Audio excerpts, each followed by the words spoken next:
Я приветствую вас, дорогие друзья, уважаемые гости и подписчики моего канала. Всем большое спасибо за то, что следите за новыми выпусками и даже захаживаете прям в живые эфиры. Прямо сейчас со мной на связи Семен Уралов в прямом эфире. Семен Сергеевич, приветствую вас. Приветствую, Александр. Всем зрителям доброго здравия.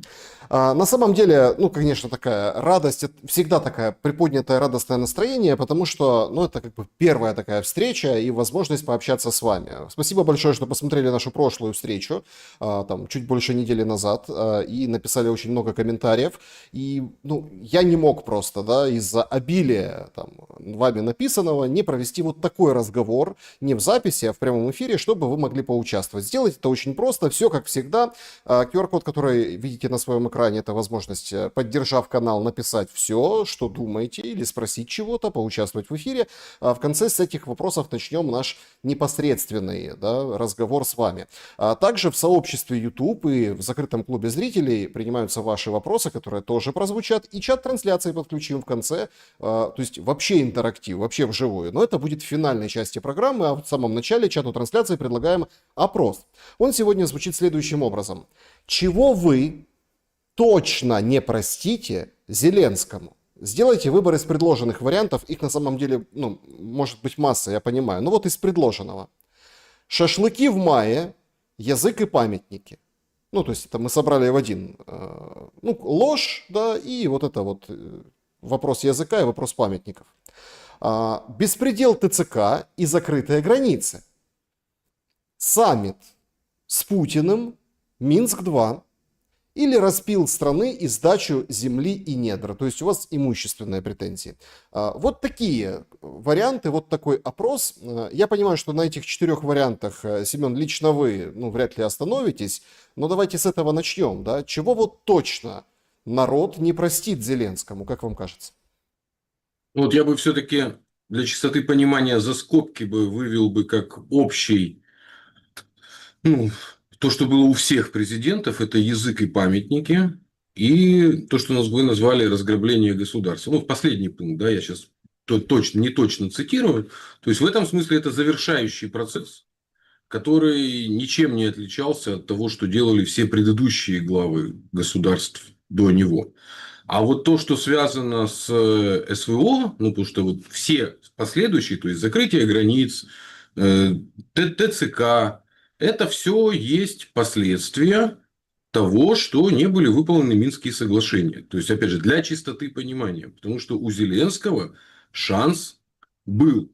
И поэтому, если говорить о карме всех президентов, то памятники и разграбления – это общее. Поэтому тут вешать всех собак на одного последнего – это, наверное, проще, так сказать, для сознания это сделать. Но для чистоты понимания это очень сильно нас обманывает. Поэтому никаких ошибок, кроме невыполнения Минских соглашений, именно их реализации, по большому счету, он не совершал. Все остальное является лишь последствиями.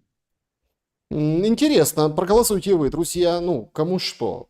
Понятно, что многим шашлыки в мае. Я туда просто присовокупил, конечно, язык и памятники, потому что я понимаю, что претензий очень много. Но вот эти шашлыки в мае простить до сих пор никто не может, хотя уже сколько переменилось.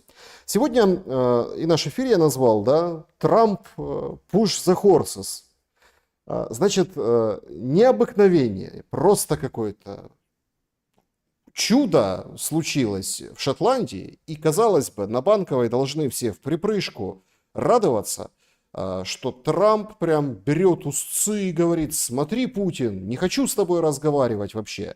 Вот, 50 дней давал, будет 10, или 12, сегодня или завтра об этом объявлю. Но, тем не менее, другого слова, как потужно, к заявлениям вчерашним Трампа вообще не подберешь. Но как бы не шибко радостно сейчас на Банковой, потому что там очень серьезная внутриполитическая, внутривидовая грызня как раз-таки со спонсорами власти и с теми, с кем она подписывала контракт. Вашингтон-Пост сегодня говорит, что Ермак закручивает гайки, представляете? Какие, в общем, диктатура вырисовывается. Зеленский пал с пьедестала демократического лидера. И кажется, что вот этот достаточно широкий жест политический Трампа в сторону России вроде как бы подхватить Киеву, а не удается. Как вы думаете, в какую игру сейчас играет Трамп и почему совершенно другим заняты в Киеве? Я думаю, что Трамп, начиная с его 100 дней, разговаривает с вымышленными, ну или с им воображаемыми Путиным. Вот. И ну, в данном случае Зеленский у него не вымышленный, а редуцированный, то есть упрощенный. Потому что и вот, собственно, эти две фигуры, которые не позволяют Трампу выполнить перемогу. Мы же помним, да, что он изначально все это продает, как я великий мастер сделок. То есть только я могу сделать так, что вот посажу две стороны противоположные и организую, собственно, перемогу. Ну вот как колесо генадьбы, да, легшее в основу сведения с ума несчастного общества Украины, на котором одни зарабатывали деньги, монетизировали, я это назвал монетизацией чувственных идей, то есть по сведению с ума. Это американская модель. То есть вообще, в принципе, вот эта медийная машинка по производству ажиотажа, это продолжение, мы это уже разбирали, продолжение, собственно, маркетинговой модели, рожденной в США, которая была адаптирована для политических моделей и в 70-е годы была доведена до совершенства. Первым таким феноменом из штатовских президентов, конечно же, был Рональд Рейган. Это интереснейшая фигура, когда вот, собственно, артист проник на самые высоты политики, потому что до этого президентам Америки все-таки приходилось осваивать артистические навыки, да? А тут произошла другая история. То есть изначально лицедей, ведь тут же очень важно понимать, кто такой, вот русское хорошее слово, лицедей. Оно, собственно, объясняет, что это человек. Это человек, у которого очень много лиц. Не зря наши предки, лицедеев, например, ну, их даже не приглашали за один стол кушать, да, почему? Потому что лицедею нельзя ничего доверить, потому что у него сегодня одна маска, завтра другая. Но это отражено в наших артистах, да, ну, как устроена их жизнь, постоянные вот эти истерики. Ну, кто хочет вспомнить, знаменитая эта сцена про Ивана Васильевича, который меняет профессию, помните, режиссера Якина, да, который бросил свою кикимору вот, в исполнении Пуговкина. Это я просто всем просто напоминаю, да, вот про лицедействие. О, не узнаю вас в гриме. Кеша, неужели это ты? Поэтому мир лицедейства в 70-е и 80-е годы на Западе особенно, он достиг своего пика. В общем-то, про общество спектакля об этом все рассказано. Философы поняли это еще в 70-е, в 90-е это стало уже технологией. И вот как раз Рональд Рейган, это, собственно, человек, который впервые, вот Трамп сейчас это воспроизводит, а это было ноу-хау. То есть, это человек, который провел вымышленную борьбу с Советским Союзом. Горбачев же сам все сдавал. Вот, в общем-то, от всего сами отказывались. Но США это все преподносило как великую перемогу. Да? Ну, то есть, войска сами вывели из ГДР? Нет, мы победили империю зла. И, в общем-то, вот эта модель, которую хотел бы воспроизвести Трамп, он же не зря говорит, что он же в том числе ориентируется. У него легендарный, на кого он ориентируется, это Эндрю Джексон. Ну, вообще мразь, который убил семинолов. Вот. Вообще ни за что во Флориде разгромили уникальное было протогосударство. Ну, мы это тоже вспоминали, да, то есть там были и белые в том числе. Ну, то есть мразь, расист, на которого он ориентируется. А второй, Рейган, это, собственно, первый лицедей, который достиг высот и, в общем-то, с помощью этих высот американцев кормил перемогами, потому что до сих пор они на полном серьезе считают, что они победили Советский Союз в холодной войне. То есть Советский Союз не саморазложился в ходе предательства высшей политической элиты, да, что, в общем-то, зафиксировано, это никто не скрывает, они этим и гордились, да, как тот же Леонид Кравчук, который рассказывал, как он с детства сидел, значит, в землянке у Па и думал, как он отомстит, да, это сделали все первые секретари, и они первые потом побежали разбазаривать, почему, потому что в рамках этой сделки, а мы же разбирали, они получили собственность, и соответственно, не уходим, возвращаемся к Трампу, ему нужны перемоги, по-другому не работает эта модель. Для этого была нужна вот эта война, пиар-война между Ираном и Израилем, которой он перемог. Да, всех он, в общем-то, победил. Ну, как уже даже появились эти мемчики, как это «помирил всех и спит». Да, это вот, собственно, про Трампа. Поэтому, а учитывая, что российская сторона, конкретно российская, она не очень идет прямо на имитацию перемоги, то есть встречи будут только тогда, когда о чем-то будем договариваться, да? контакты, хорошо, продолжаем. Перемога не лепится. Вот. А в таких случаях, когда было очень много анонсировано, причем было очень много анонсировано в этом стиле Трампа о том, какие у него личные отношения, как они там понимают, еще что-то, это в политике не имеет значения, но анонсировано было. Поэтому теперь с перемоги надо слиться. Вот. А как с нее слиться? А слиться с нее значит, что те, кого мы мирим, они какие-то не такие. Это исключительно, я сейчас про шоу говорю, и вот в когнитивной войне то, что называется глобальная повестка. Поэтому ему с нее надо слиться, вот, и для этого нужно показать, а у него нет другого выхода, кроме как общаться с воображаемым Владимиром Путиным. Ну, какие у него варианты есть? В принципе, нету. С ним же никто Почему? не Нет, говорит по подождите, этому есть, поводу. есть же вариант встретиться с Путиным, Так с ним никто встречаться не собирается. с Трампом. По украинскому вопросу, конечно, нету. Ему же, ну, американской стороне сказано следующее. Это ваши индейцы СИУ, прирученные. Вот вы им выдали цилиндры, вы им выдали ружья. Когда вы перестанете поставлять ружья, можем говорить о чем-то. Не перестали поставлять ружья, говорить с вами не о чем. Это я так максимально упрощаю, но вот на уровне нашей риторики, которую мы разбираем, да, что как два индейских племени, да, так оно и есть. Поэтому продать нам то, что мы внутри себя в ходе какой-то встречи, где мы о чем-то якобы декларированно договоримся, ну, это путь к Минску-3. А на это никто не пойдет. Ну, потому что нам же всем рассказали, что Минск-2, что это такое было? Отсрочка, время вооружения. Оказывается, Меркель, пользуясь своими личными контактами, вводила в заблуждение. То есть, они одной рукой строили газопроводы, они одной рукой осуществляли экспансию капитала. Ну и на секундочку, Сименсу было отданы там проекты высокоскоростных поездов. Ну, вообще, как бы вот этому капиталу немецкому было очень много отдано. Да? Именно поэтому посредничество Германии воспринималось в Минских соглашениях как нормальное. Ну, потому что они же как бы, это ж не США, да, и не Британия. Они же с нами участвуют. Но, собственно, гарантов-то больше никаких нету. Почему? Потому что в мире прагматики, а американцы это в первую очередь прагматики, России не о чем договариваться с США в виде ничтожности нашего товарооборота. Они ни в чем не зависят от нас, кроме как по паре позиций. Вот. Но по этим пару позиций можно всегда обойти торговые вещи. Поэтому у нас нет никаких возможностей на них повлиять. Ну, я сейчас не говорю про военный прямой конфликт, это крайняя точка. Да?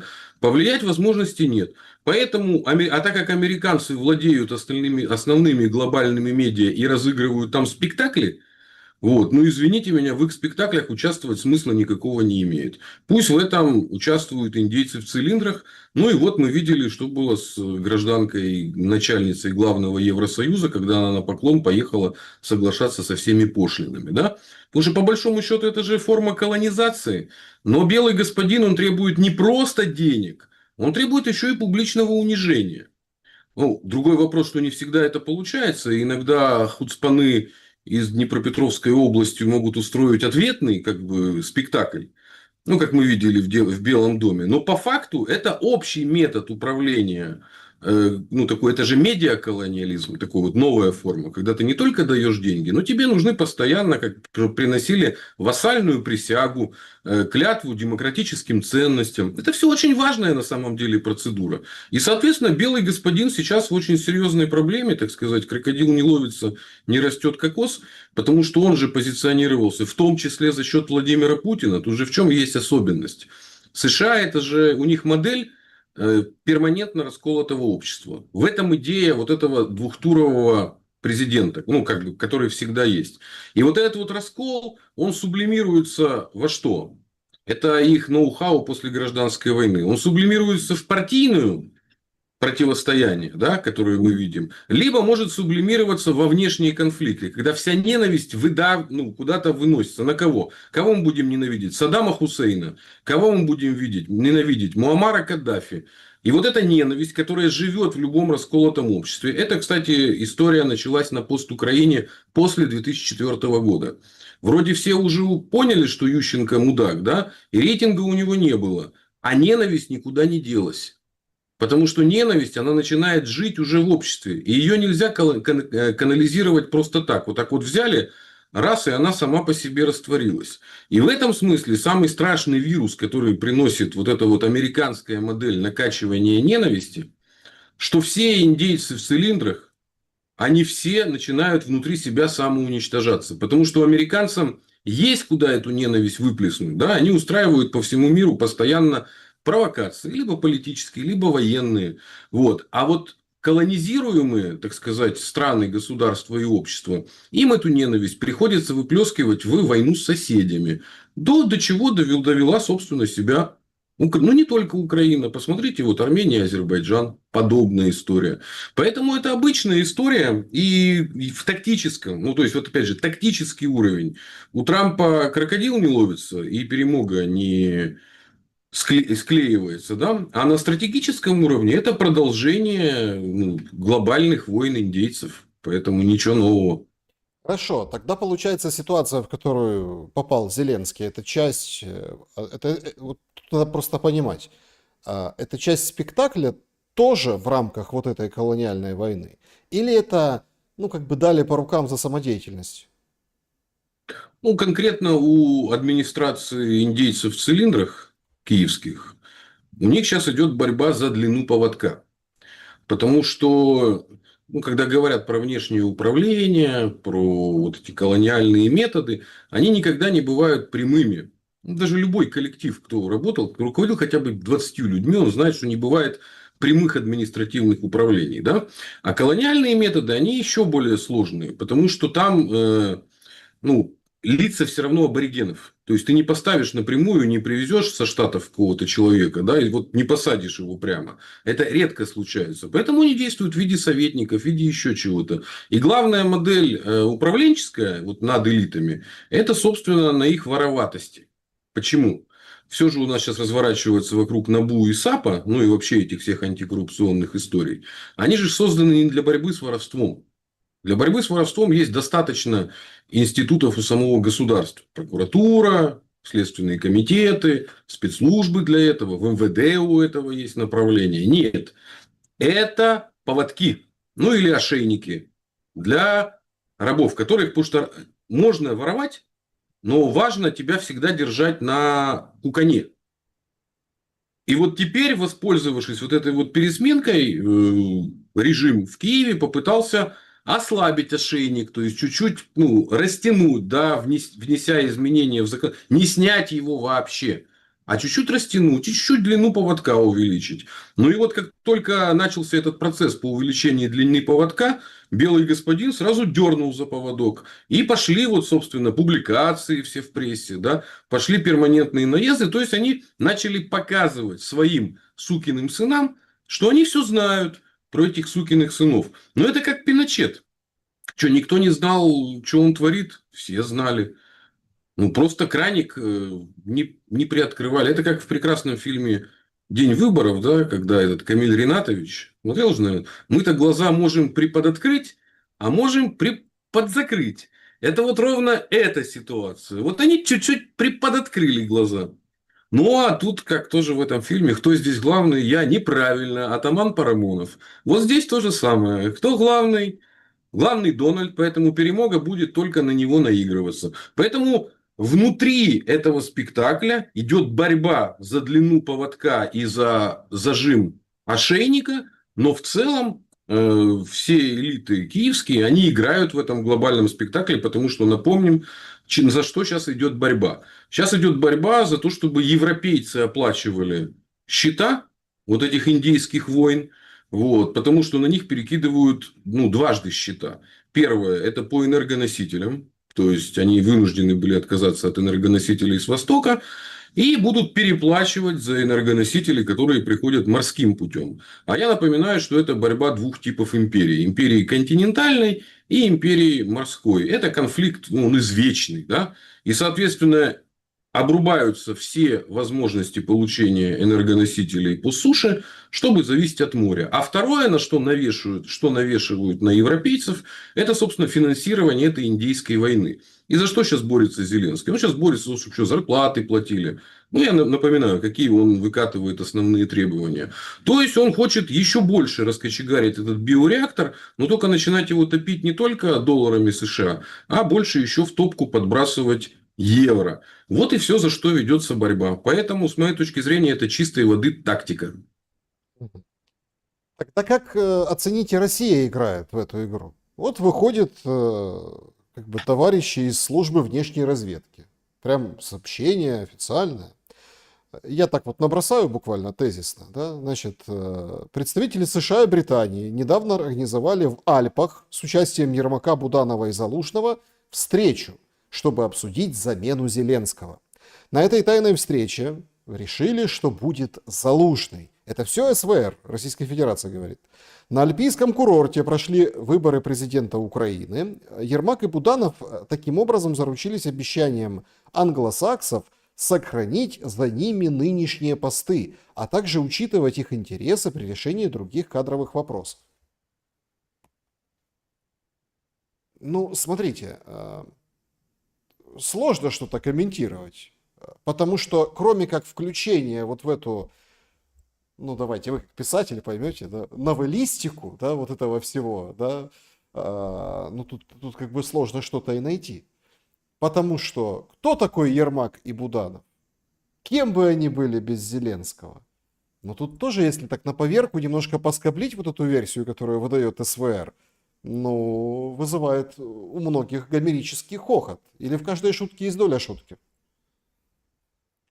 Давайте разберем с двух сторон. Первое. Любое сообщение ну, таких органов, вроде разведки или спецслужб, она носит с собой, ну, под собой несет функцию сообщить, что мы о чем-то знаем. И вот с моей точки зрения, самое ценное в этой информации, это то, что названо место встречи, ну, конкретно Швейцария и контактные лица. И вот все, что касается сценариев, то есть как это будет, во что это превратится, кого сменят на президента, это действительно вот новеллистика, я согласен, да? Так, то есть это прогнозирование потенциальных сценариев будущего. Ну, их, знаете ли, как и любых сценариев, через каждый час еще больше развилок. А сценариев, которых будет через месяц, их будет уже мириады. Каждый сценарий не просчитаешь, да? Поэтому можно говорить только о некоторых, ну, трендах, да, то, что называется, ну, таких вот длинных сценариев, которые реализуются на протяжении уже последних нескольких лет, да. И это вот в этом сообщении один из сценариев описанных, да, один из сценариев. Почему? Потому что проблемы с доверием у всех вообще политиков, общественных деятелей, да, и, в общем-то, была вот версия, что Залужного спрятали, чтобы не было внутреннего конфликта внутри. Я не знаю, так оно это или нет, но самое главное в этом сообщении, что мне кажется, что послали маячок, что мы знаем, что вы встречались там, в Швейцарии. И если такая встреча имела место быть факт, то этот маячок должен дойти до тех, кто встречался. Что, так сказать, всевидящее око Саурона, вот, что Мордор все видит, Мордор все слышит. Вот я бы так относился конкретно этому сообщению. Да, сейчас мы посмотрим, что как бы происходит в этом отношении, да. Ну, имеется в виду во внутриполитической кухне. Сейчас мы к ней перейдем. И единственное, что всех попрошу поставить Еще лайк. кротов так ищут. Ну, вот еще есть такой способ, да, откуда слили. Потому что если встреча маленькая, там 5-6 человек было, то там у тех участников встречи, у них будет психоз. Потому что кто-то крыса.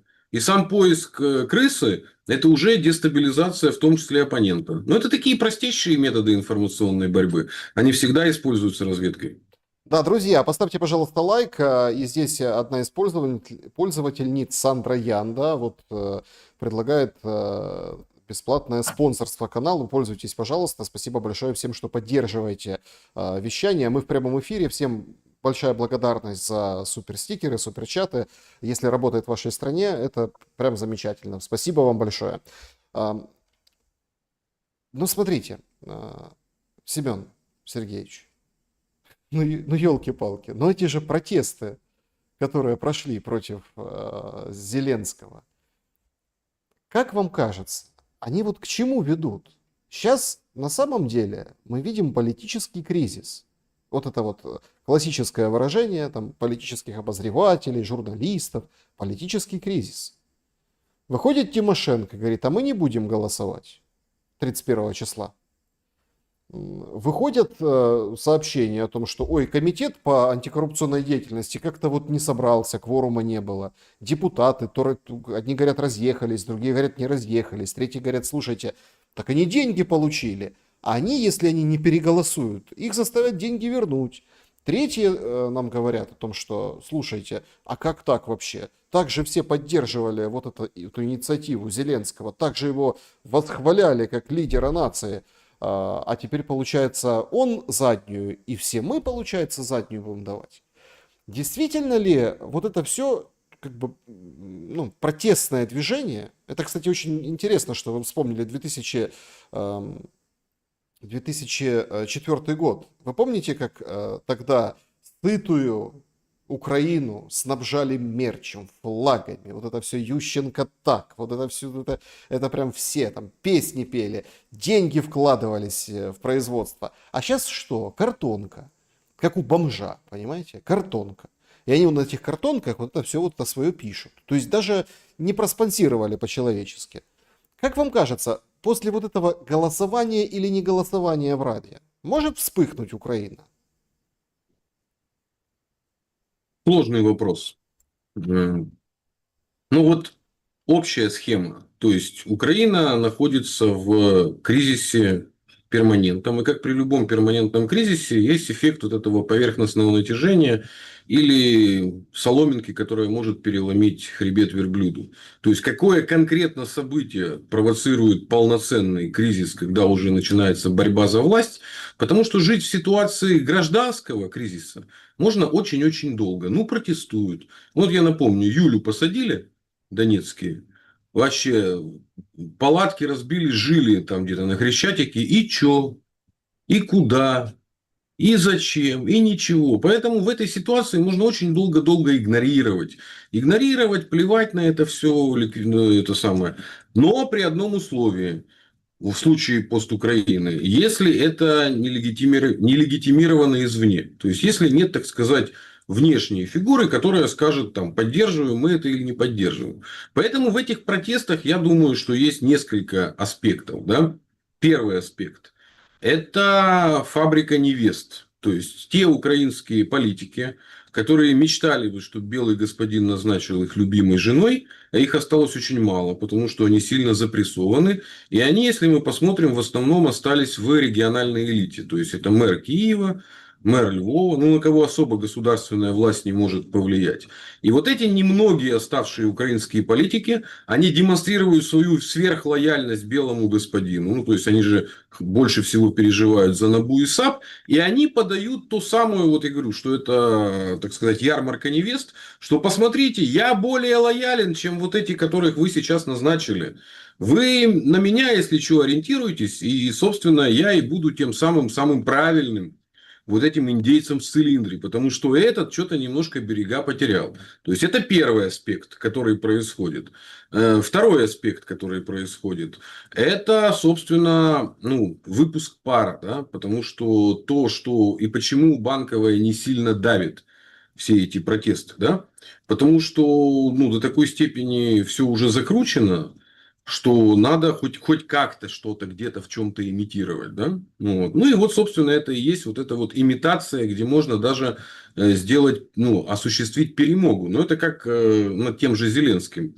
Ну, можно же потом откатить наполовину назад, да, и тем, кто участвовал в борьбе, им будет казаться, что, о, ну ничего себе, мы же победили. Но это как эти знаменитые диктаторские законы Януковича, Мгм. над которыми победил Майдан, а потом ввел как бы еще более жесткие диктаторские законы. Но люди-то остались в заблуждении и в представлении, что они победили диктатора.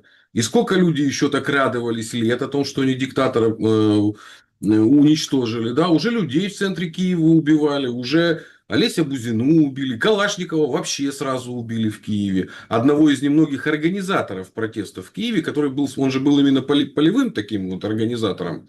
Вот. Почему? А люди все, они все, Небесна Сотня, они еще молились на это все. Ну, что вот это самое главное событие. Поэтому вот эта вот иллюзия политической борьбы с выпусканием пара, это важнейший вообще инструмент внутри вот этой политической модели глобальной, которую построили в США, и потом они, собственно, ее, ну, везде импортировали. И в этом смысле 95-й квартал понимает, как работать с выпусканием пара. Потому что, я напоминаю, их шоу, вот это еженедельное, пятничное, это и было такое же выпускание пара. Потому что оно не приводило никаким эффектам.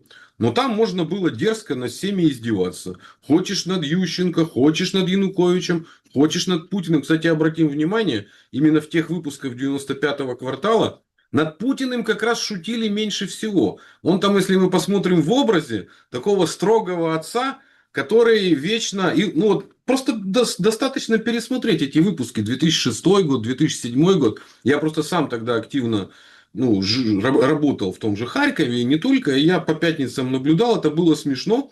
Но, тем не менее, внутри этого, я говорю, они поначалу, особенно над Путиным, не издевались. Да? Ну, именно как до чего до этого докатились. Поэтому они специалисты по выпусканию пара. 95-й квартал специалисты по созданию иллюзий. Потому что голосовали за Голобородько. Ну, вот не надо вообще испытывать никаких иллюзий. Это виртуальный образ, который лег на образ, ну, совершенно иного человека. Точно похожая история произошла с Рейганом. Как мы видим, судя по всему, с Дональдом Трампом похожая ситуация. Это неуравновешенный холерик, который непонятно как с таким характером занимается управлением государством. Ну, как человек с таким темпераментом вообще способен... Ну, у нас был человек с похожим темпераментом, Борис Ельцин. Мы видели, как он управлял государством. Когда Степашин, пересядьте, за 2 дня в отставку отправил одного, второго, третьего. Нет. У правителя другой психотип, да? В принципе. В этом смысле даже Байден, при всем его, ну, там, старчестве и вот этом дипстейте, ну, посмотрите, насколько он был более системный, да? Ну, Поэтому это... Трамп тоже, Семен Сергеевич, опять-таки, тональным кремом замазывать тыльную сторону ладони, потому что, ну, это венозная недостаточность, это заметили все в Шотландии на встрече с Урсулой. Поэтому тут такой момент.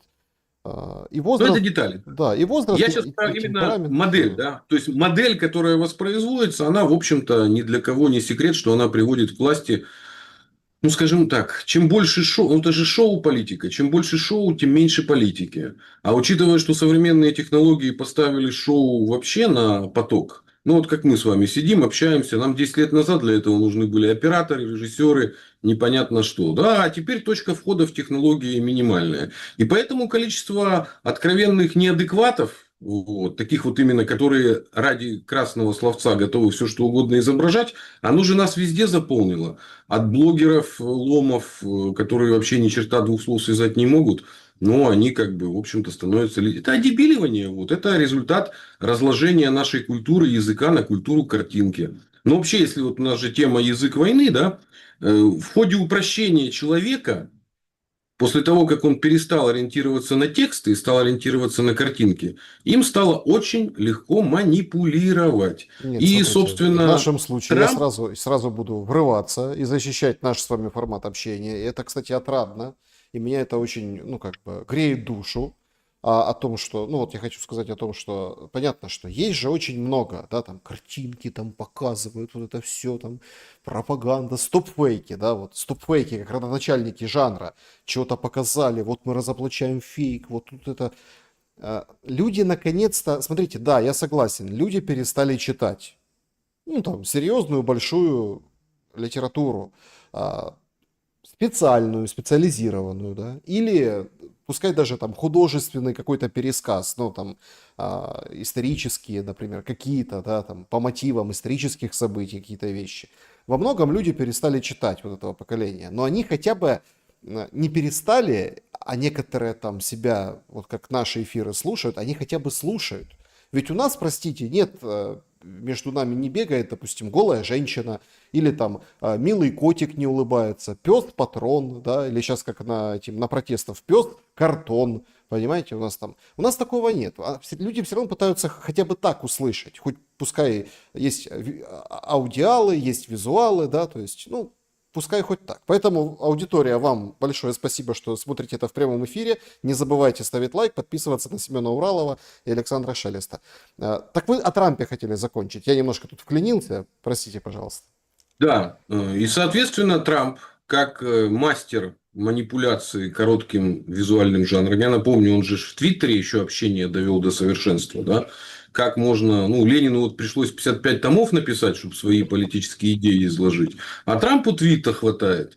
Это вот до чего мы развились за 100 лет политических идей. Но обратим внимание, политические лидеры разучились писать книги, мы не найдем мемуаров, они максимум заказывают каким-то профессионалам, а их уже никто не читает. Ну, вот сравним уровень Винстона Черчилля, которым зачитывался весь мир, потому что он же начинал как Лев Толстой, вообще-то как военкор. Ну, вот я так напоминаю, на англо-бурской войне Винстон Черчилль был военкором. Вот, как и Лев Толстой на Крымской войне. И вот эта вот деградация, что политического класса, что их избирателей, оно привело к тому, что они начинают между собой общаться уже не языками, а образами, мемчиками. И это уже короткая система управления с помощью эмоций. Это уж моя, вот, собственно, профдеформация когнитивных войн, да? Это же все начинается с... Ну, это же упрощение человека. И упрощение человека до состояния подростка. Только в мире медиа. Да? И в этом смысле Трамп – это огромный подросток. Это подросток. Вот человек, который ведет себя как подросток. Который «хочу, мое», дал слово, забираю свое слово. Кому-то кажется, что он ну, типа неадекватен. Нет. Он ориентируется на ту прослойку, которая уже возникла в США, и она уже и возникла у нас. И в этом смысле Зеленский – это тоже такой же тип политика-подростка, который... Что такое подросток? Это человек, который не отвечает за свои слова. Это человек, который считает, что есть всегда старший, который, как это, процитирую иноагента, там, придет и молча исправит все. Человек из Кемерово. Ну, были прекрасные произведения наших иноагентов в том числе. И вообще я считаю, что это не конечный приговор иноагент. Вот экстремист – это все, да. И дальше следующая история – это обзывалки. Это вот, ну, и теперь вот это вот тоже моя из профдеформации. Мы изучаем, у нас есть отдельное направление язык ненависти. Мы даже сделали на базе ИИ наш штаб когнитивных войн эмулятор языка ненависти Зеленского. Потом мы шария однажды померили в Зеленских. Это получилось 0,8 Зеленского. Вот. И потом еще ряд. Потому что язык ненависти – это и hate speech. И то, что называется черная риторика. Hate speech – это технология, которую, опять же, и маркетинговые, а потом и военные технологии. Это еще из Британии началось. Вот Штаты в этом смысле развили. Это технология.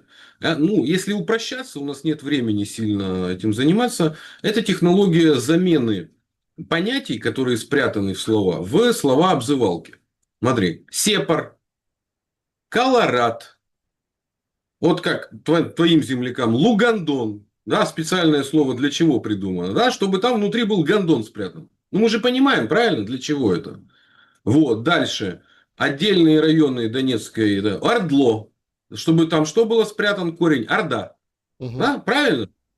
Дальше. Руснявые. Русня. Это я специально привожу примеры всем нашим людям, ну, слушают, которые были последние. Началось все еще с манкуртов. Это я очень хорошо помню. Я ж вільно володію українською мовою. Саме тому, що я скільки не перетинався у житті, я знаходив біля 10% націоналістів. Решта це були звичайні нормальні люди. І от один із таких націоналістів, удивительним образом, у нас была там учительница украинского языка Мария Яковлевна. Вот. Она нас называла в русской школе «зманкурчена кацапская биомасса». Тепло, теплые у вас были отношения. Да, но она очень нас не любила, как бы, ну, меня в частности, вот, ну, не только меня, кого-то даже больше. Кстати, того, кого она больше всего не любила, его звали Никита с очень русской фамилией, он потом стал активистом и первого, и второго Майдана, вот, хотя в школе его называли «зманкурченной кацапской биомассой», потом он побыл айтишником в США, и потом вернулся и выработал украинскую идентичность. Это вот такой вот парадокс, но не суть. А откуда слово манкурт? Они даже это произносили, вот обзывались же манкурт, манкурт, манкурт. А откуда вот это слово? Оно вообще русское, не русское, украинское. А вообще-то это Чингис Айтматов. Вообще-то это киргизский писатель. И вот они это использовали и вообще даже ни разу не задумывались о том, что это такое. И вот эти вот обзывалки с помощью, ну, которые мы в народе называем обзывалки, в технологиях hate speech или черной риторики, они поставлены не просто на поток.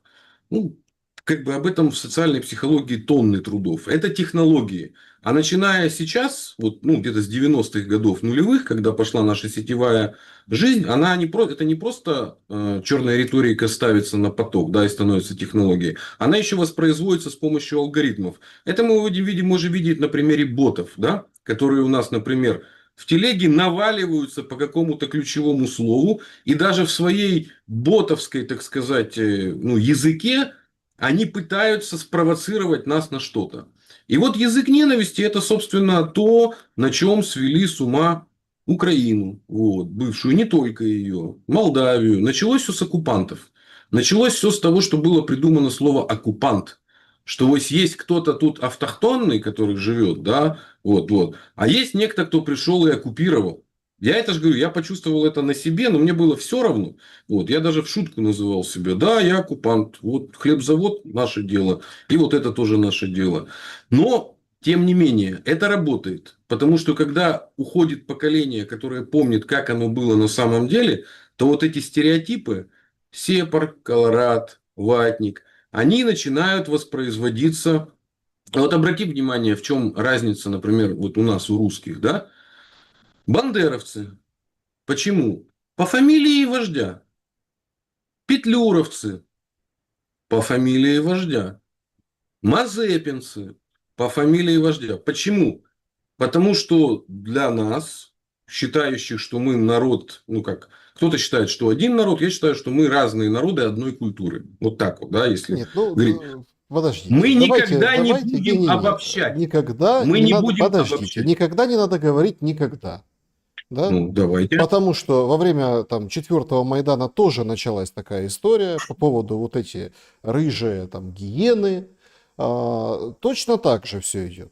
И точно так же Нет, есть, конечно. как бы, и в отношении там хохлов, и там и свиньи, и так далее. То есть, смотрите, как бы это работает с двух сторон сейчас. Конечно, конечно. Нет, вопрос, где это является госполитикой? Нет.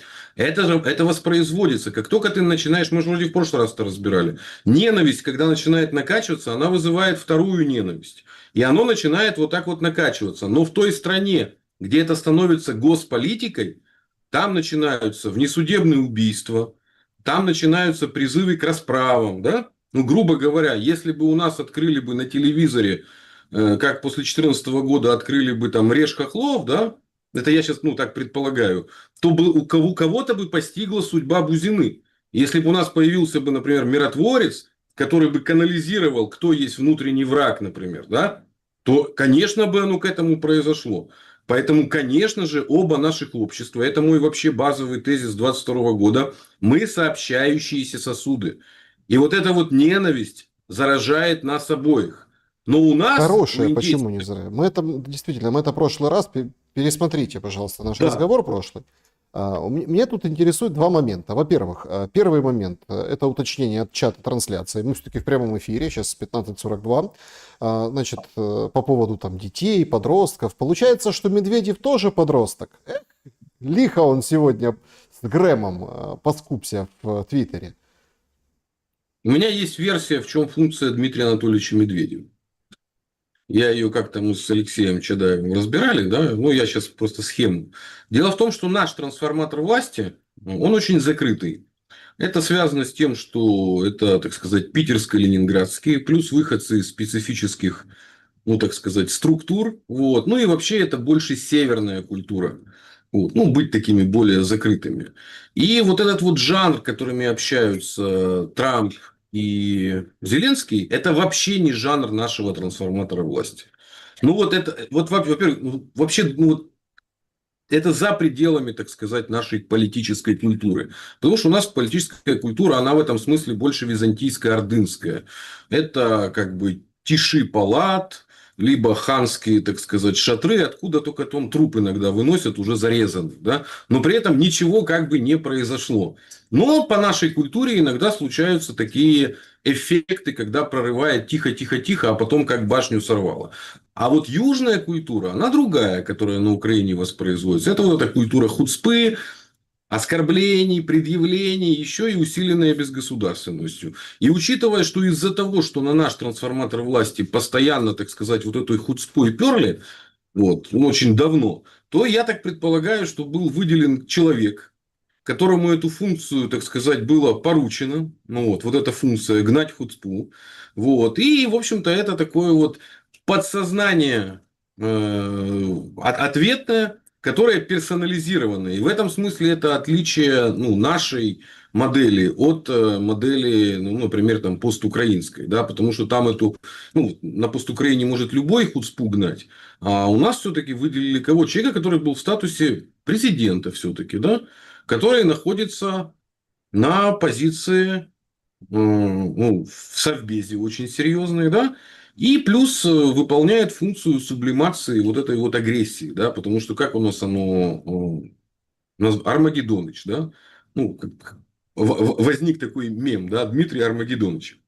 Поэтому да, это попытка наших играть в глобальную когнитивную войну, вот, для того, чтобы формировать такую локальную эмоциональную волну, которая идет не просто от кого-то, да, это же не просто какой-то там телеведущий, еще что-то, а это вот одно из как бы первых лиц.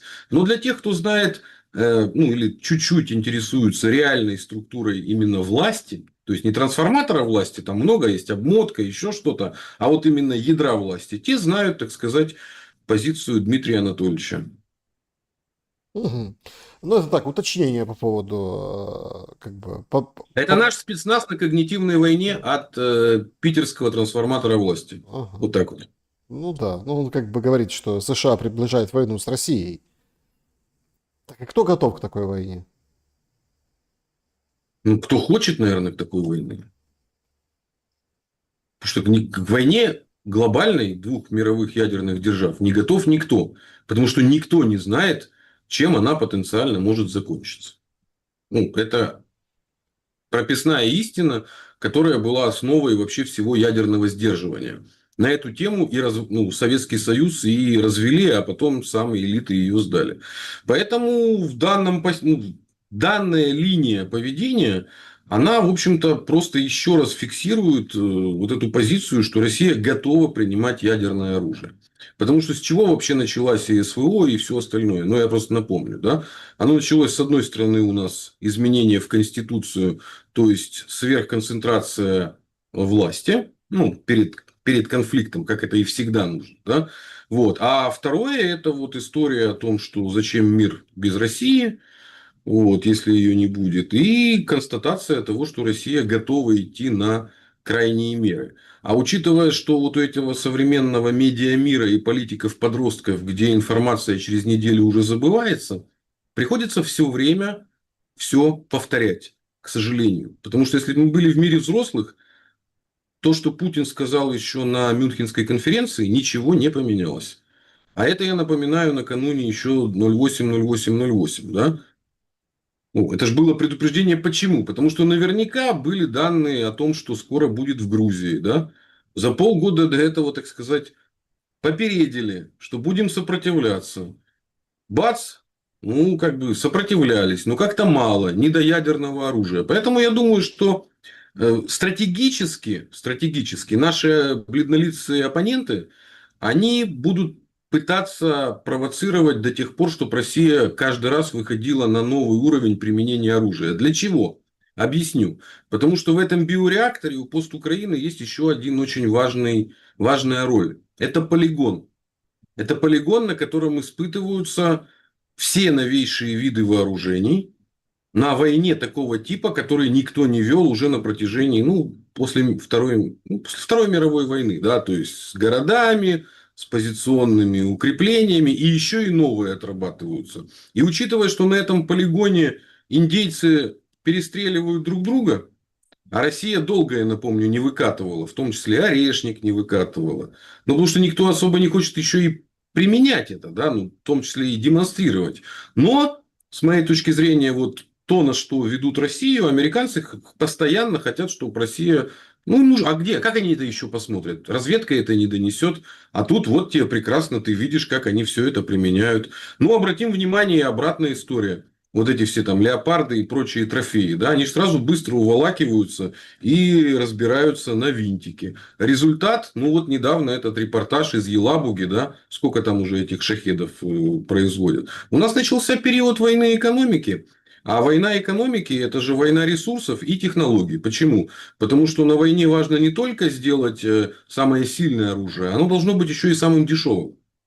Ну, в чем особенность? Потому что толку от этих там сверх. И, соответственно, после того, как началась война экономики, Россия, как страна ресурсная, может себе позволить уменьшать себестоимость. Это мало кто может себе позволить, только те, у кого есть сами ресурсы. И поэтому на этом полигоне США, как страна, которая тоже обладает ресурсами, в этом ее отличие от Европейского Союза, она, собственно, смотрит, как эти самые индейцы в цилиндрах провоцируют других индейцев, чтобы те применяли свои новые отравленные стрелы, они их собирают по полю боя в лаборатории и там, собственно, яды изучают. Ну вот я так это вижу. Вернемся к языку, потому что тема все-таки очень важна. Смотрите,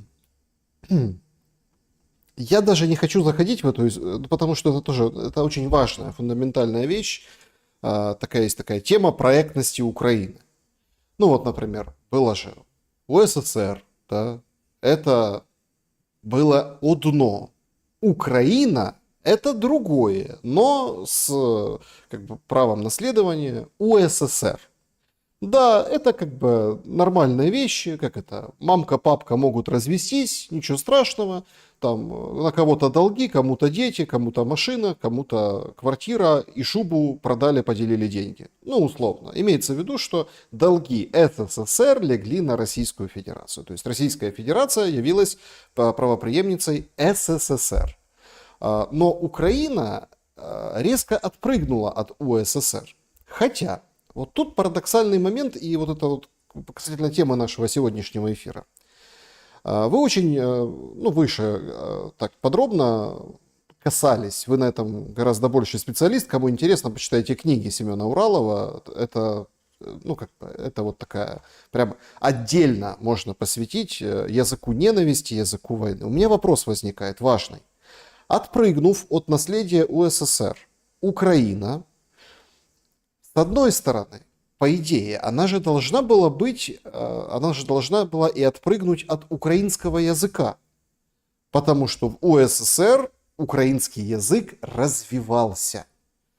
Книгопечатание. У меня дома, ну, понятно, этих всех книг уже нет, они сгорели с войной, ну, имеется в виду там на Донбассе. Была вот большая библиотека, да, достаточно большая. Не такая большая, как может быть у кого-то, но крупная по тем временам. Очень такие и старые книги были, и новые книги. Причем советские издания украинской литературы. А некоторые это очень важно, потому что я, например, Джека Лондона в советском переводе на украинский читал. И сидел и диву давался. Елки-палки. Сижу по-украински читаю Джека Лондона. Представляете? Ну там... в то время, А там, яка школьник. цікава мова і переклад, який був. Ти Да, занудився да. і не міг відірватися. То есть, там, опять-таки, там, ну, в общем, не хочу приводить эти примеры, чтобы не растягивать, как бы, тему.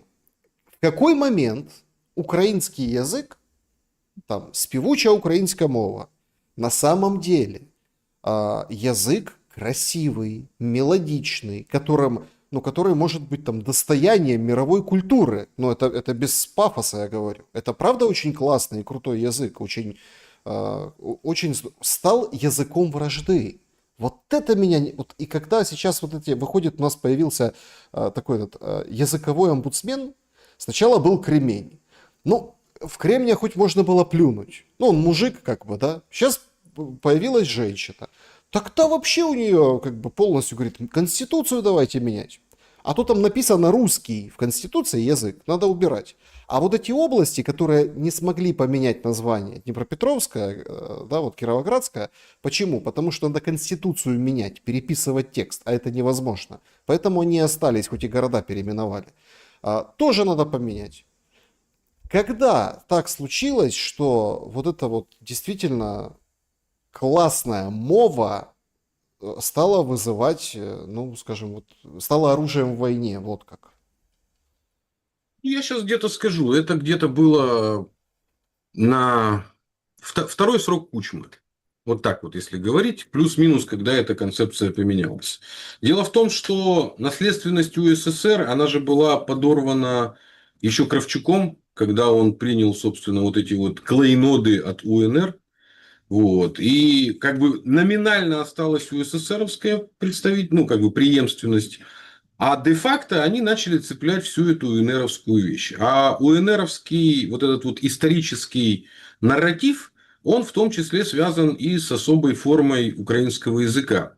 Ну, во-первых, ну, его сейчас называют диаспоральным, но это не совсем, ну, оно не совсем объясняет. Дело в том, что это язык законсервировавшийся. Ну, во-первых, это язык только части, ну, потому что в основном убегали из Западенщины, да. Ну, хотя эти же из Киева убегали, там хватало откуда убегать. Вот коллаборационистов хватало. Вот. Но он замер вот в этот момент, там, 30-е годы. Ну, началось все вообще, открываем Короленко, писателя великого русского из украинцев. Короленко открываем без языка. Прекрасное произведение о первой эмиграции с Волыни, которая тогда была в составе Российской империи, как раз в Америку. Вот. И там он оказался крестьянин волынский без языка. Всем советую почитать на русском языке. И вот в тот момент, когда была выбрана концепция импорта вот этого диаспорального языка, который, с одной стороны, был недоразвитым по соотношению с украинским, который был в Украинской ССР. Потому что тот украинский язык, на котором мы читали, я тоже это прекрасно помню, потому что, я говорю, мы же переехали в Сибирь, Белоруссия, а потом я оказался вот в УССР. Это был высокоразвитый язык, на который работали одновременно и русские филологи, и украинские, ну, все слависты работали, да? И он не противопоставлялся одному и другому. Поэтому, как только выходили какие-то новые разработки, научные находки, литература какая-то выходила, например, на русском языке, потому что мировая культура, она первая впитывает. Ну, грубо говоря, сначала Джек Лондон переведется на русский язык. Потом он переведется уже на другие, на казахский, на молдавский, ну, и на близкородственный украинский. Но так как для того, чтобы перевести на казахский и на молдавский, языки очень не похожие. Надо быть, ну, как бы совсем их знать.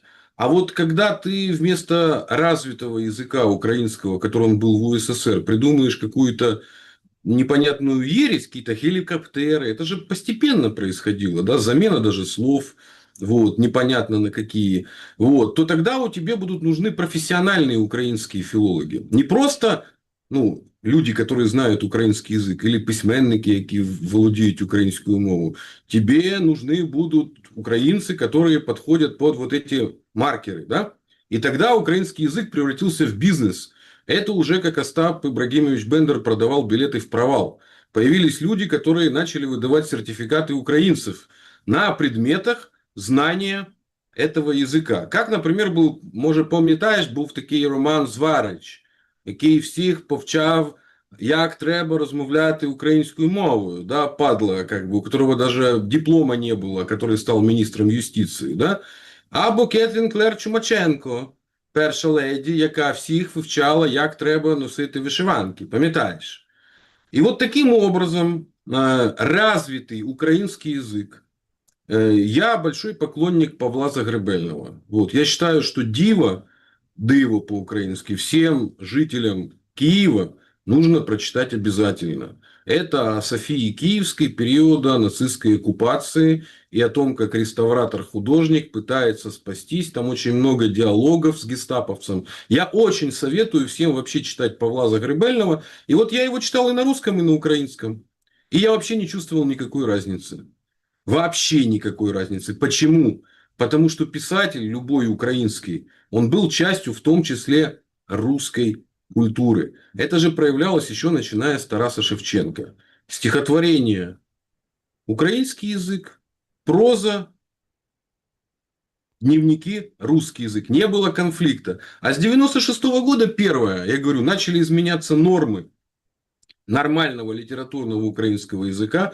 Второе, появились вот эти вот продавцы индульгенции на право того, кто будет украинцем, настоящим украинским писателем или нет. Сразу же появилась тусовочка, я напомню. Какие-то братья Капрановы бесталанные. Потом эти «Польові дослідження українського сексу». Вообще какая-то тупорылая писатель. Я пытался читать эти произведения. Потом этот харьковский писатель. Чем он прославился? Ну, откровенным скотством. Жадан, да, как бы, о том, как Москву они будут. Потом этот, в Москве учился, Андрухович. Вот, да, Москвиада, да, Москву он собрался оккупировать, выпускник института имени Горького, да, литературного. И вот эти все, я же когда-то с ними общался, ну, разными, не хочу сейчас фамилии называть, да, в том числе на выборах деньги зарабатывали. Письменники украинские за Януковича приходили в штаб за зарплатой, и ничего у них цилиндр не падал к Донецким, да, и рассказывали, як, значит, вот это Донецкий капитал буде розвивати українську мову. Пресс-секретарь, помним, кто был у Януковича в 2004 году? Вот, прекрасно помним, да, вот, вільно володіє западенською мовою. Поэтому произошло, вот сначала произошла история с подменой идеологическим языка, то есть был заменен развитый язык, он был ну, вообще тупиковой ветвью, которая не развивалась с 30-х годов и которая заполнялась полонизмами, англицизмами. Ну, это вообще, это как бы, это ну, такое, версия, да, диалект, будем прямо. А самое главное, начался развод с мировым языком. А у языков же что, вот как бы самое главное? У него фундамент – это синтаксис, то есть логика языка. И близкородственных языков украинского, белорусского и русского база общая, синтаксис одинаковый. Вот. Различия в основном в фонетике и в словоупотреблении. То есть самый верхний язык. Ну, у Булгакова это высмеяно кот-кит. Вот. Ну, типа, зачем из одной буквы менять? Но это уже элементы такого великорусского шовинизма. По факту языки имеют общую базу. Синтаксис и пунктуацию, ну, короче, логику языка. И вот это же привело к чему? Неизучение русского языка привело к тому, что люди не знали ни того, ни другого языка. Я Так это видел в сейчас, виде... так сейчас молодежь именно так и общается. Именно так и есть. Они общаются Поэтому, по-русски, а писать по-русски не могут.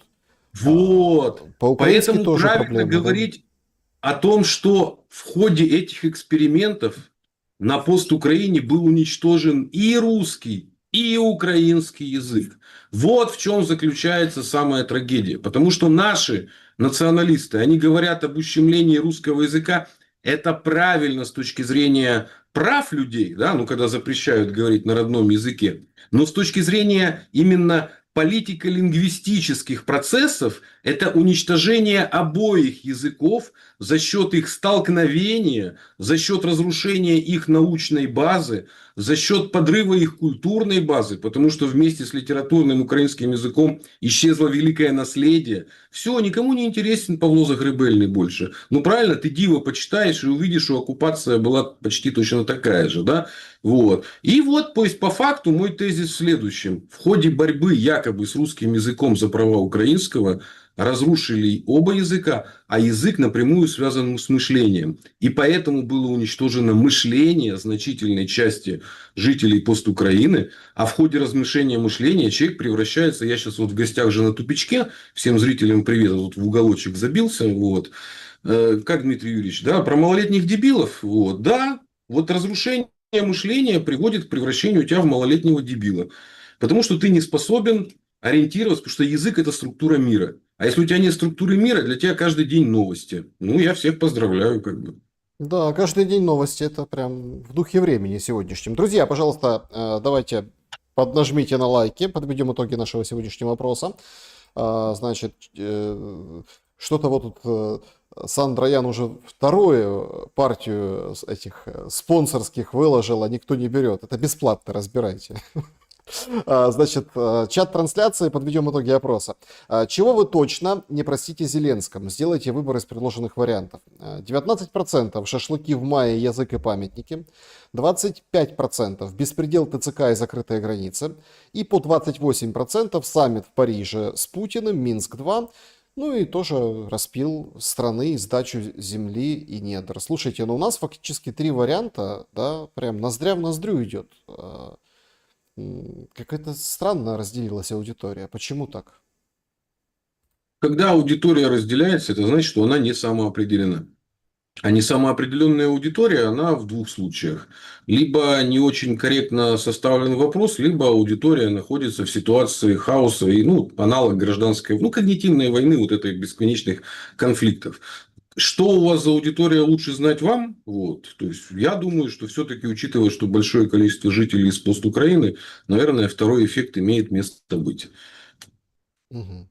Перейдем к вашим вопросам, друзья. Давайте, собственно, начнем с закрытого клуба в телеграм-канале зрителей Шелеста. Вот здесь Дмитрий спрашивает у вас прокомментировать видео. Видео не будем комментировать. В общем-то, здесь солдат рассказывает о том, что за 1,5 месяца уклонист становится героем. Только в Украине так бывает, что условно человек, которого все хейтят, говорят, ты уклонист, его ловят, запихивают в бусик, куда-то отправляют, а потом он проходит обучение, и все, он теперь уже герой. Ну вот такая фабрика по переработке из уклонистов в герои.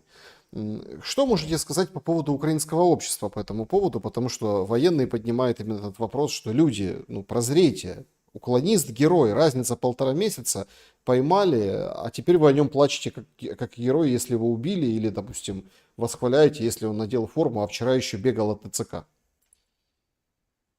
Ну, восхваляет все-таки не общество, а политизированное медиа меньшинство. А оно же отрабатывает заказ. Вот, а заказ такой какой? Героизировать тех, кто, как бы, кого засовываем в биореактор. Потому что то, о чем вы говорите, военные, они люди прагматичные. Потому что они понимают, как, так сказать, на земле. Им потом с этими людьми работать.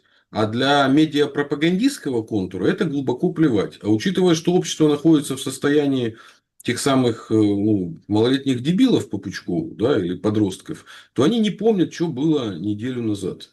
Вот, в принципе, не помнят. И вот эта рефлексия, попытка, люди, что вы делаете, это попытка, ну, достучаться до глухих. Они не то, что не помнят, они не способны. Потому что у них что неделя назад, что полгода назад. Это все одно и то же. А с точки зрения, почему, ну, для чего это делается, ну, для того, чтобы биореактор работал. Потому что если вы будете показывать людей несчастных после того, как они надели форму, да, то, ну, это будет нарушать, так сказать, саму модель биореактора. Поэтому пока ты уклонист, ты плохой. Вот. А дальше ты начинаешь, ну, то есть ты работаешь на зраду. И поэтому ты и ПСО, ты рука Москвы, и вообще это все придумали. Да? Но как только ты меняешь картинку, это же, я напоминаю, это же война образов. Когнитивная война, это же не люди, это метафоры. Не имеет значения, что за человек под этой формой. Главное, что это форма, и он откликается на, этот, на клич там, с УГС и вот эти все вещи. Да? Ну, на кричалки. Все, а больше ничего не надо. Мгм. Да, Семен Сергеевич, давайте режим Блиц, чтобы как можно больше людей охватить. Ну, хотя вас никто не ограничивает. Если есть, допустим, глубокий вопрос, с которым вы хотите больше уделить времени, то пожалуйста. Перемещаемся в сообщество YouTube. Оттуда вопросы, и дальше будет чат-трансляция. Значит, Алексей, как спасти генофонд Украины, или уже смысла нет, надо смириться? Ну, смиряться нельзя никогда. Вот. Спасать надо не генофонд конкретно Украины.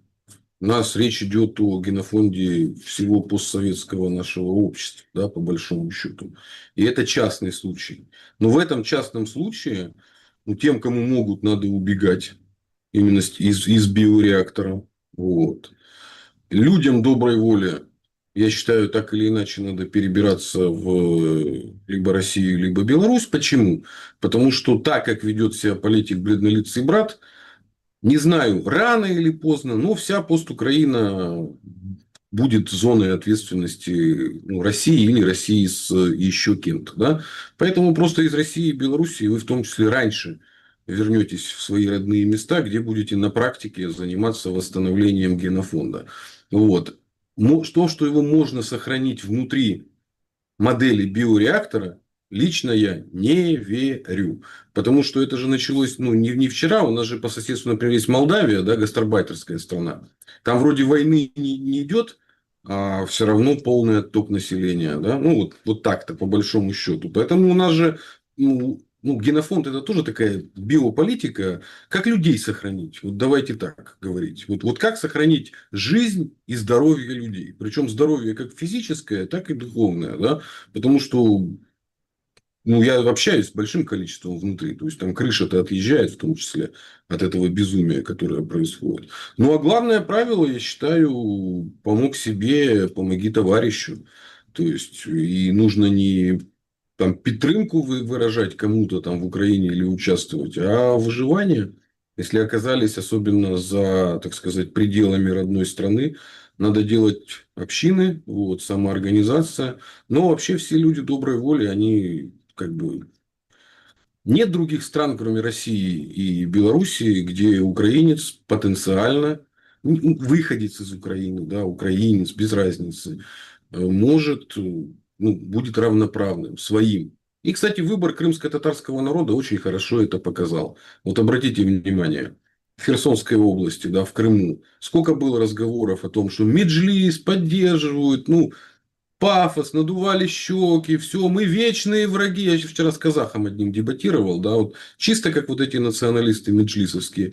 По факту все крымские татары, все остались там, где жили. И я вот общался недавно с одним депутатом, он, получается, запорожский, да, Заксоп. Вот, крымский татарин, а не херсонский Заксоп. Вот. И что получилось? А вот для крымских татар СВО это на самом деле воссоединение народа. А вот так вот получилось. Ну, с вами Потому не что часть... согласятся вот эти Джамилевы, вот эти Нет, все. они не согласятся. Ну, так их-то осталось меньше процента. А если мы посмотрим, где живет именно народ крымско-татарский, мы увидим, что из Генического района Херсонской области никто не уехал.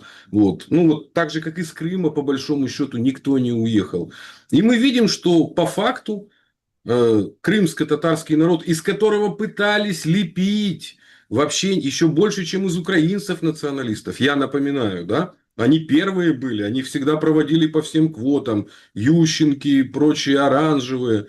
Нет, народ проголосовал тем, что он остался жить там, где он остался. Поэтому нету других стран, где... Да не только из Украины, это касается всех выходцев бывших. Потому что Россия, мы же в начале этого говорили, правопреемница СССР. Мгм. Так или иначе. Оксана пишет, украинское общество накачано ненавистью к русским, разрушены жизни, города, села, то, что было для людей дорого. Люди страдают независимо от их личного отношения к причинам конфликта и пути разрешения оного. Кто-то в российском руководстве вообще понимает это? Есть ли представление о том, как эту ненависть преодолеть? Семену респект, много лет как подписано. Спасибо, Александр, за гостей. Спасибо, Оксана. Ох, это сложный вопрос. Почему? Потому что наши бледнолицые братья, они и стараются этот конфликт превратить в столетнюю войну и сделать это войной по типу, религиозного типа, чтобы ненависть жила через поколения. Именно для этого были все історичні міпки про споконвічне, значить, загарбницьку політику Москви, про знищення всього українського. Да? Они же качали очень-очень давно эту тему. Да? То есть, они готовили общество к тому, что война с Россией должна стать вечной идеей для жителей Украины. И вот сейчас мы находимся в терминальной стадии. Да? То есть, все те страхи, все те фобии, все те ужасы, которыми качали, они сейчас реализуются. И поэтому сейчас здесь в моменте сделать ничего уже нельзя. Вот реально, вот в моменте нельзя ничего сделать. Но когда завершится острая фаза, начнется самое главное борьба, да? Начнется борьба за умы людей, тех, которые не были выгодополучателями этого биореактора. Потому что очень четко прослеживается. Есть люди, которые карьеру на этом строят и бизнес зарабатывают. Вот. Те же ТЦК, чего? Они же в этом кровно заинтересованы, да? И тогда начнется, мы тоже это вспоминали, это будет как с послевоенным АУН. Вот. Кто-то сбежит за границу, и они будут подстрекать ненависть внутри. Это как сейчас происходит, очень ярко видно. На пляжах В этом Египта. Да, ну, на пляжах Египта, еще где-то. А сейчас-то даже видно, знаешь, где хорошо? Вот люди остались, вот там, в Мелитополе остались, ну, под Россией, да, а часть родственников Запорожья, ну, которые под Украиной. Ну, сами там мелитопольцы. Или наоборот, запорожцы переехали в Мелитополь, да. И вот ненависть между ними самая сильная.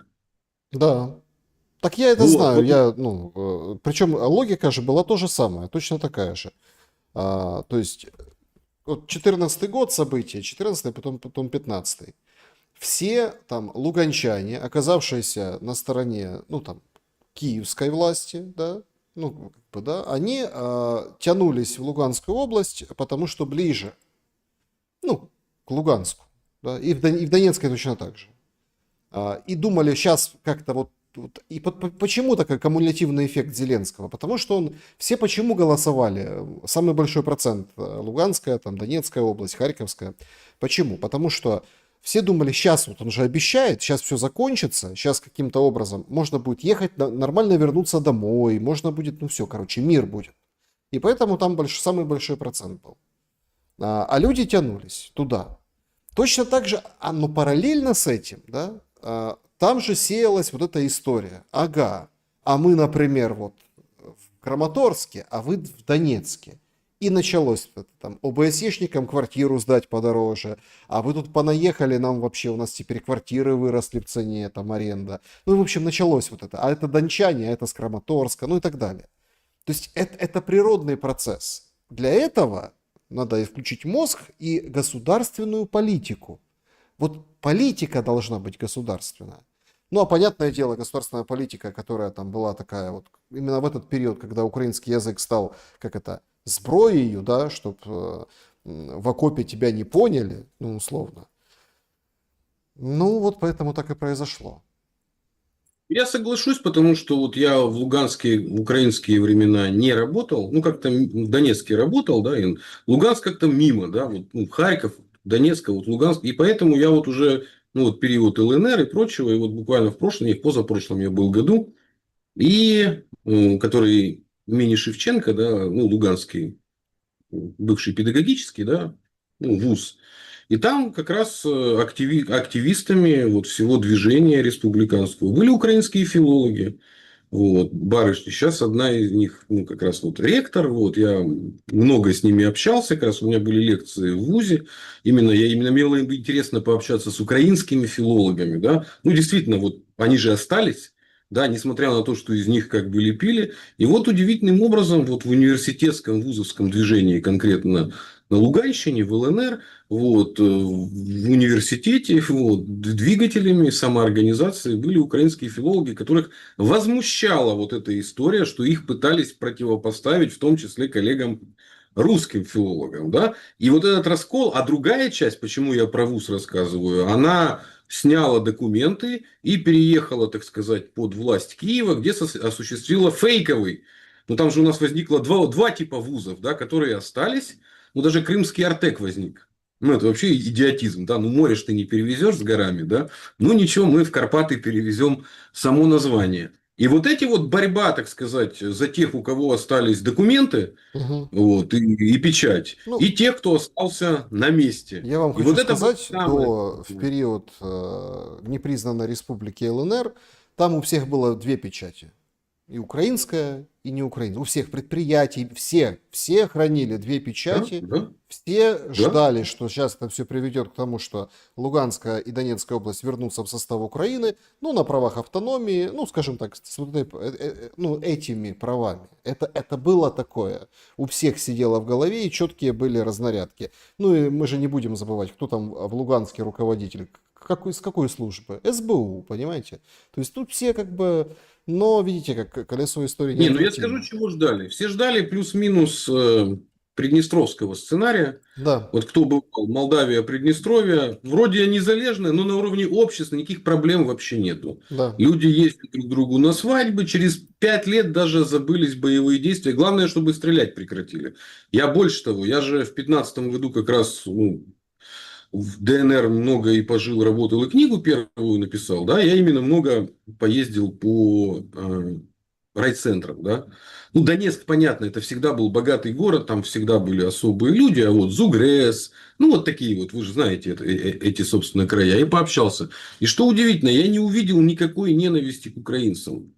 Вот именно вот к украинцам, да, очень четкое разделение на мрази и не мрази. Еще почему?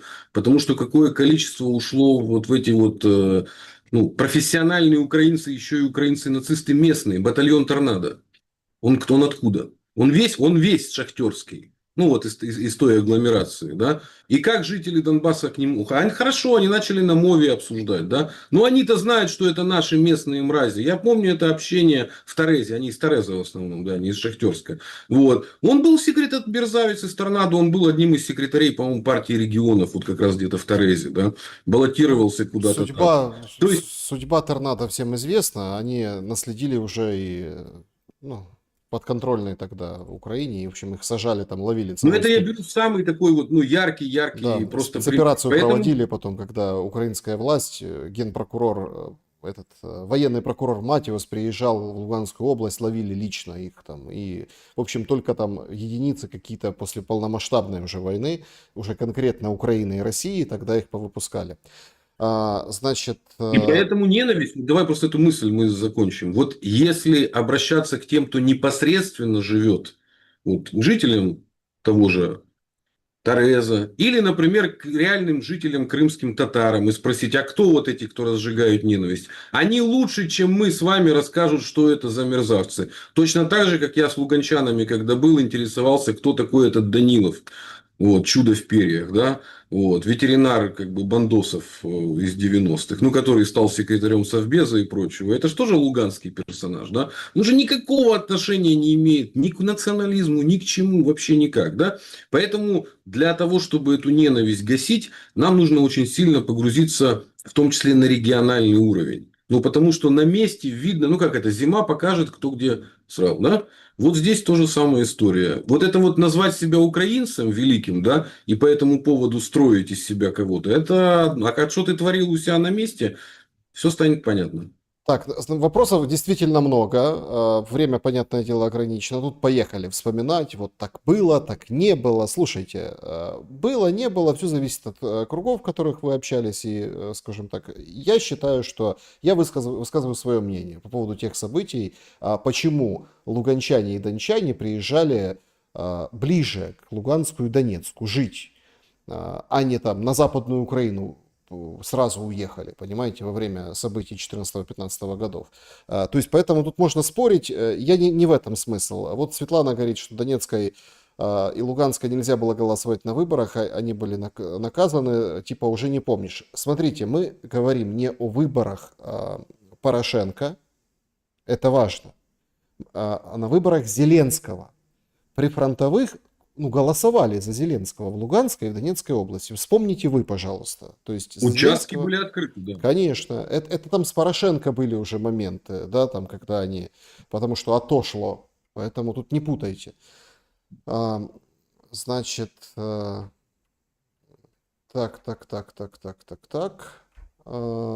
Друзья, всем, значит, большое спасибо. Ну, вам, как в качестве вопроса, Александров, претензию, да?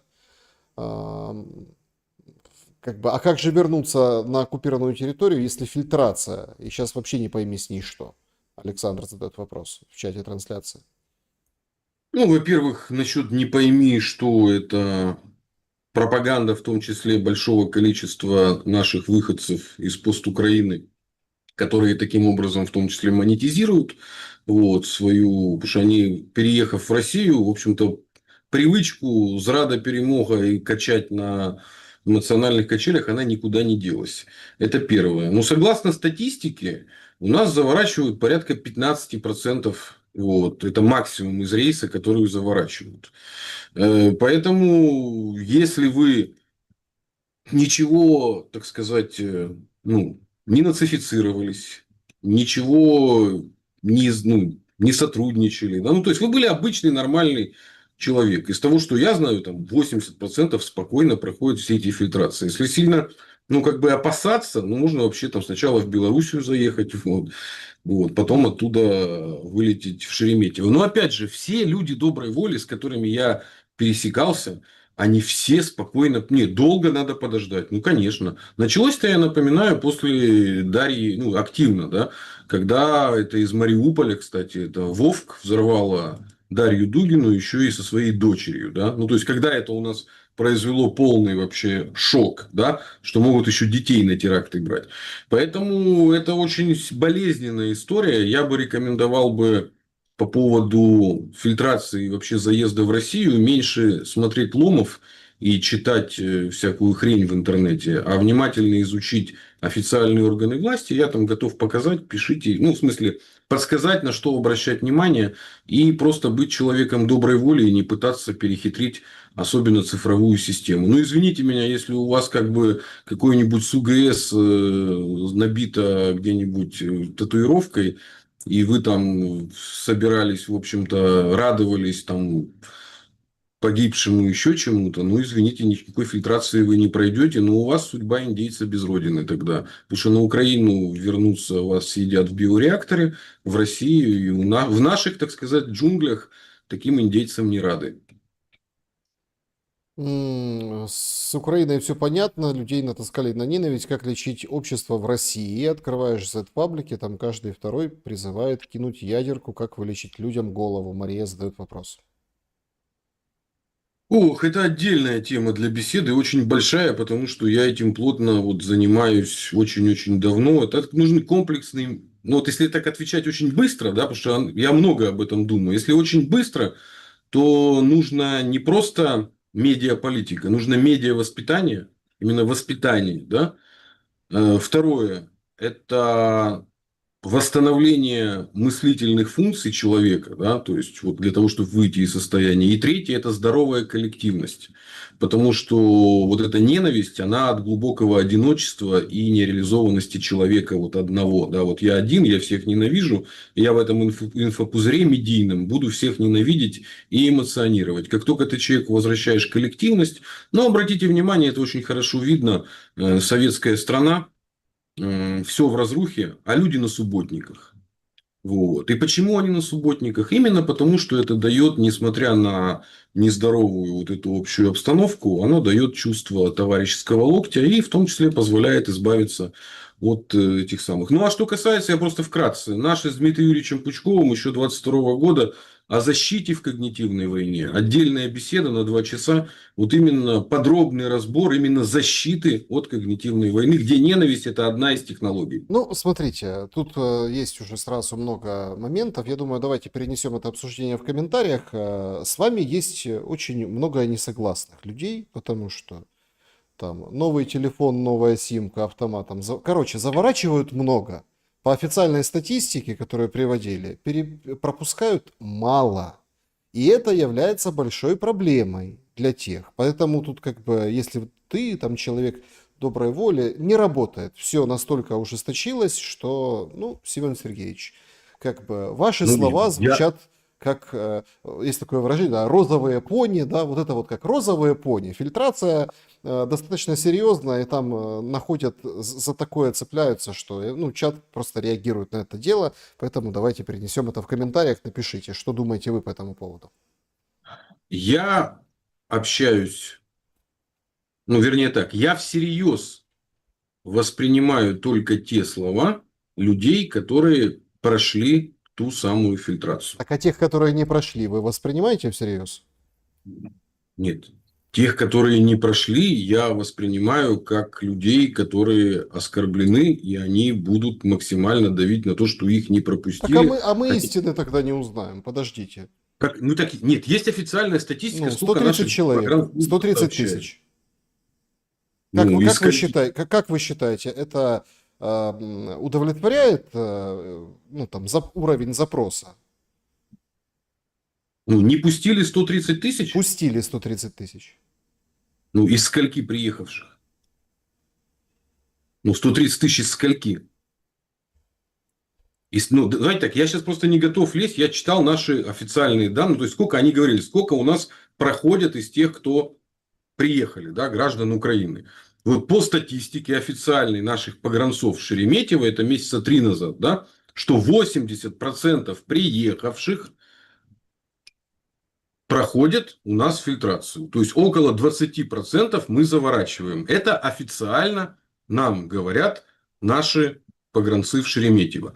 Правда, ну, в смысле, истина это или нет, но других данных у меня нету. Ну, на что мне отталкиваться, да? И вторые данные, которые уже не статистические, а личные. То есть, те люди, которые проходили фильтрацию, с которыми я общался, да? То есть, это не количество, а качество, да, показатель. Что мне они говорят? Долго сижу в очереди. Очень, ну, вопросы очень-очень, ну, такие серьезные. Вот.